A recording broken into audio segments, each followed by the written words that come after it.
Meninas, hoje dia 5 de fevereiro, segunda-feira. Deus é bom. Dona Maria voltou das férias, mais linda, feliz, renovada. Deus é bom. Meninas, vamos para a palavra. Eu vou ler o que está escrito no livro de Lucas. Lucas 22, verso de número 62, que diz assim: E saindo Pedro para fora, chorou amargamente. E saindo Pedro para fora, chorou amargamente. A Bíblia fala que ele chorou, mas ele não chorou de qualquer forma. Foi amargamente. Quantos aqui sabem o que é chorar amargamente? Quantas aqui já experimentaram o sabor do chorar de maneira amarga? Eu já. Porque Pedro ele não chorou de qualquer forma. Eu já, quando eu me mudei para cá, eu tinha uma casa, eu dormia no relento assim dos meus filhos. Eu chorei. Chorou amargamente. Amargamente. Pedro estava vivendo um dia ruim. Estava vivendo um dia muito difícil, um dia caótico, um dia não esperado. E assim como Dona Maria compartilhou, eu creio que muitas de nós também, de alguma forma, já experimentou esse tipo de choro. Um choro porque a gente não consegue perceber ou encontrar uma solução. Um choro com uma dor tão profunda porque a nossa visão está ali turva. A gente não consegue perceber como resolver, o que fazer para resolver. E aqui nesse cenário, Pedro chorou amargamente. Por quê? Porque Jesus tinha falado para ele: Pedro, você vai me negar 3 vezes antes que o galo cante. E Pedro disse: eu vou te negar? Nunca! Eu jamais vou fazer isso. Jesus falou: você vai me negar 3 vezes. E aí, Jesus está lá no Calvário e olham para Pedro, alguém ali da multidão olha para Pedro e diz assim: mas esse aí é um galileu. Aí Pedro: eu não. Depois perguntam para ele, apontam para ele e dizem assim: mas você fala igual a eles, você é um deles sim. E Pedro: eu não, eu um deles? Nunca. Você é amigo dele. Eu não. 3 vezes. E aí o galo cantando. E quando a gente pega essa mesma passagem, no versículo anterior, nós vamos perceber que no exato momento em que o galo canta, de onde Jesus estava, ele olha para Pedro. De onde Jesus estava, os olhos dos dois se cruzam. E eu imagino que Jesus estava ali, sentenciado por um grupo, e naquele momento que ele olha para Pedro, Pedro estava sendo sentenciado pela sua própria consciência. Era como se ele tivesse sido pego em flagrante. Aquele olhar disse tudo. Viu, Pedro? Você ia me negar, sim? E a Bíblia fala que ele chora e ele chora amargamente. Porque Jesus já havia falado o que ele ia fazer. Ele ia negar. Então Pedro estava vivendo um dia ruim, um dia mau. E assim como Pedro, nós também já experimentamos isso. Assim como Pedro, nós também já enfrentamos situações como essa.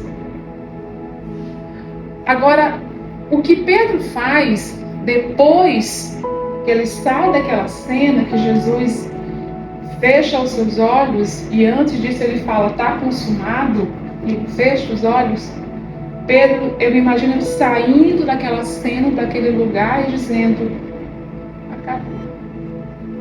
Acabou. Pedro foi alguém que conviveu com Jesus 3 anos e meio. 3 anos e meio. Eu imagino Pedro acordando de manhã, olhando para Jesus e Jesus falando, bom dia.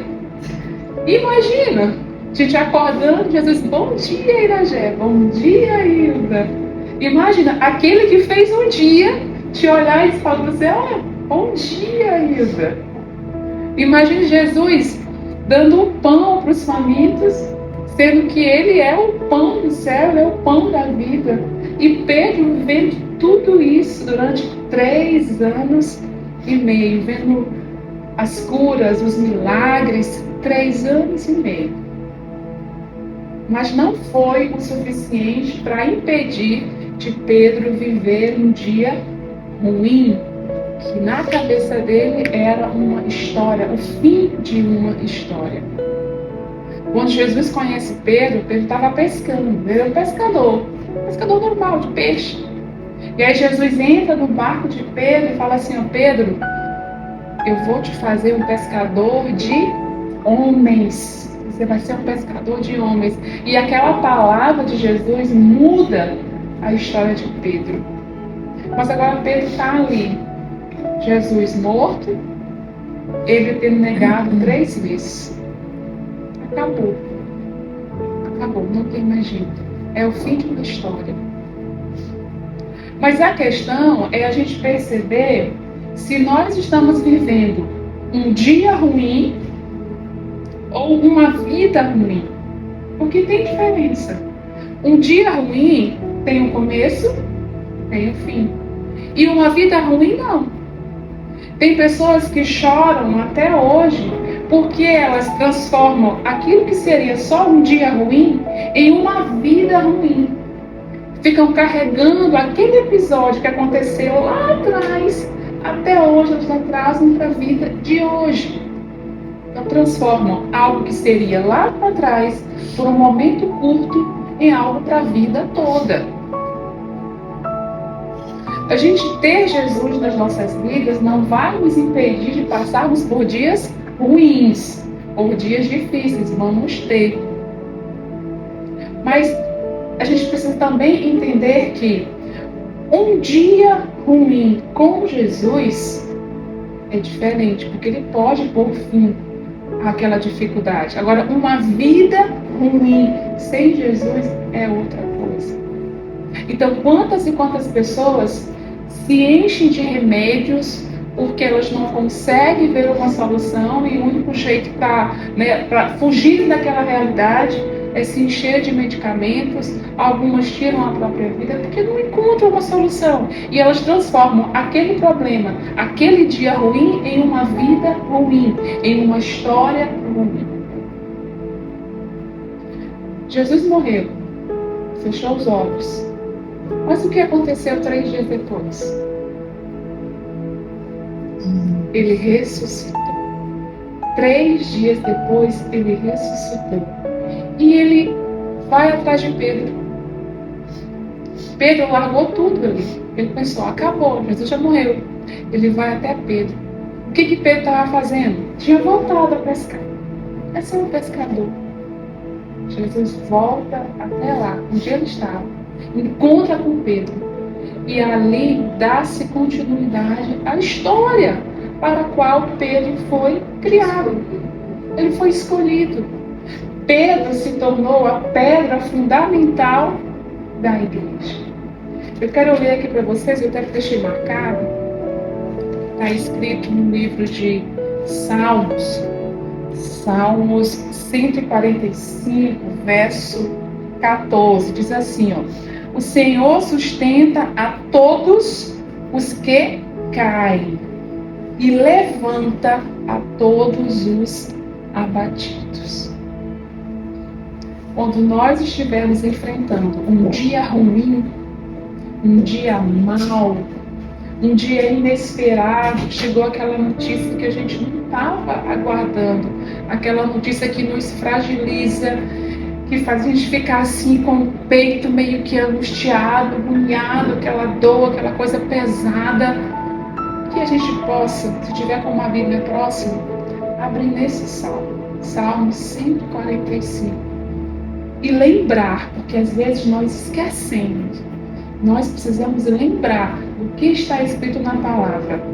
Diante da dificuldade, leiam: o Senhor sustenta a todos os que caem e levanta a todos os abatidos. Às vezes nós caímos em buracos, e em buracos que estão sinalizados.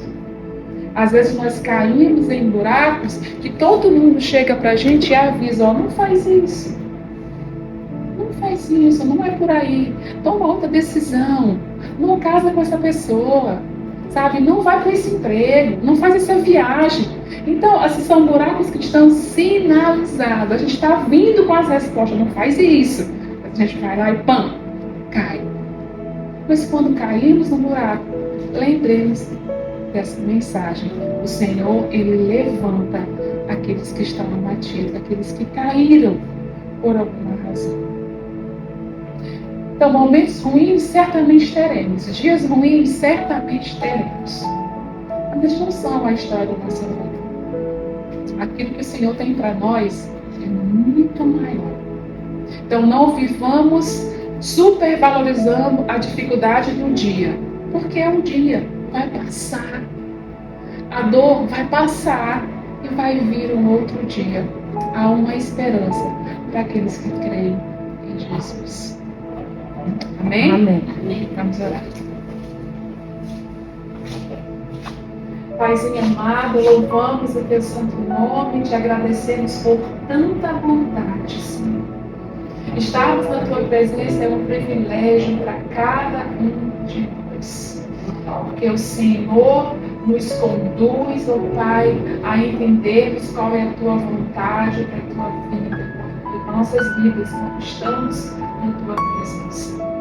Senhor, que o Senhor possa limpar o nosso coração, limpar a nossa mente de todo tipo de inquietação, Senhor, de falta de fé, Senhor, de tristeza, de dor, de ausência de resposta.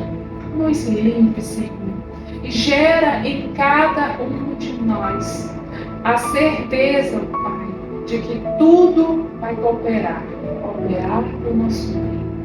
Nos ajude, Senhor, nessa caminhada dia após dia, em meio a decisões erradas, a decisões indevidas, ó Pai, que o Senhor venha nos levantar, que o Senhor venha nos sustentar, que nós possamos entender que o que vai prevalecer nas nossas casas, nas nossas famílias, não é aquilo que nós enfrentamos dia a dia, não são as dificuldades, mas é o projeto, o propósito que o Senhor tem para cada uma de nós. Pai, nos sustente de maneira poderosa em todas as áreas das nossas vidas, que possamos ser levantadas pela manhã, Senhor, crendo que um dia vindo do teu trono está preparado para cada um de nós.